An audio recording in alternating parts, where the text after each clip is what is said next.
Hi Bailey, it's Nook. I am making this video just for you because you reached out to me in an email and I thought it would be easier to address your questions one-on-one. So first of all, let's look at what I wrote for the note here. And I said, this is a great start. You need to fix the sizes and shapes of everyone so that they are the same size and shape for the circle and square. So that's first of all.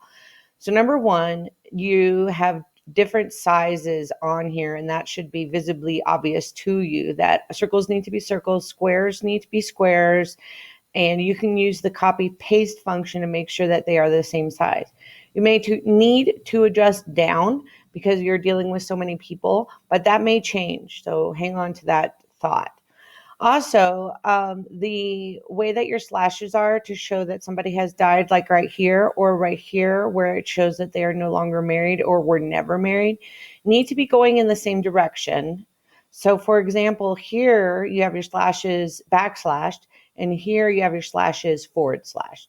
So, I need them all to go in the same direction. That's just for uniform and clarity.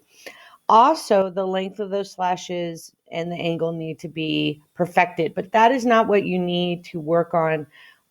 First of all, that is just details, and I think it's more important that you get the connections correct and the relationships correct.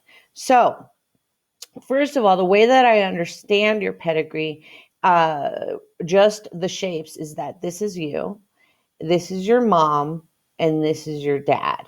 It says that your dad was married before with another woman, but did not have any children. Then over here, it shows that this is your mom, and she was married to another man, and is no longer married, and they adopted two children. To me, this symbol means adopted, a brother and a sister. If these were not a brother and a sister, you would need to put them in their own brackets. That shows that they were not related when they were adopted. I do not know what this dashed line is, so if you want to clarify that for me, that would be great.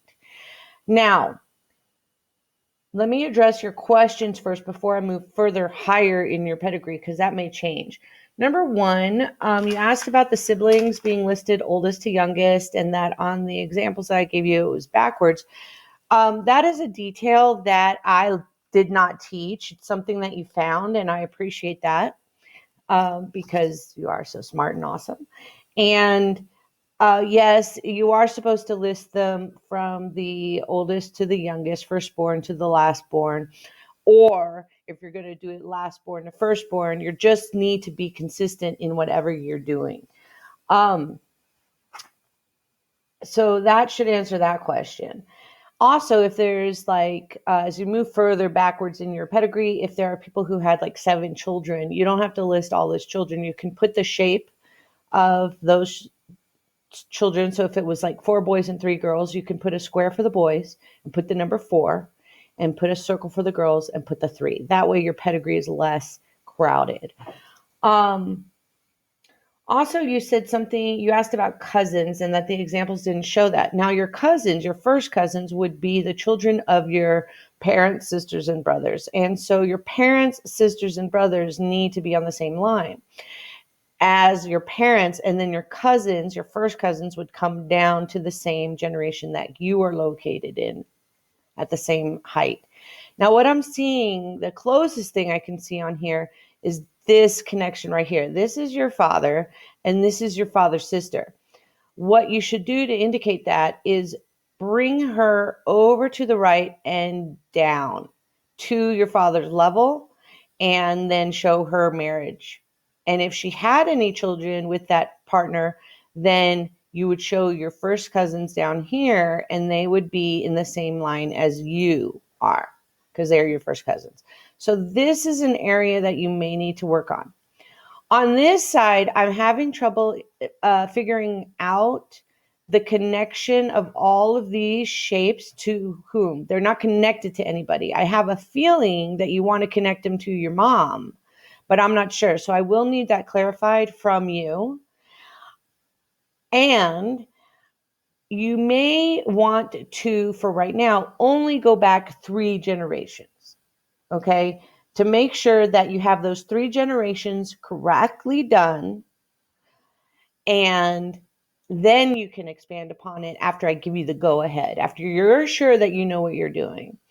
Families can become very complicated. Trust me, I have some Jerry Springer episodes in my own family, if you know what that means. So uh, I can share that with you one on one. That's no problem. But for what you need to do, try and leave this here, create a new slide, copy and paste this onto a new slide, and make the changes. That way I can see where you're coming from to what you're going to.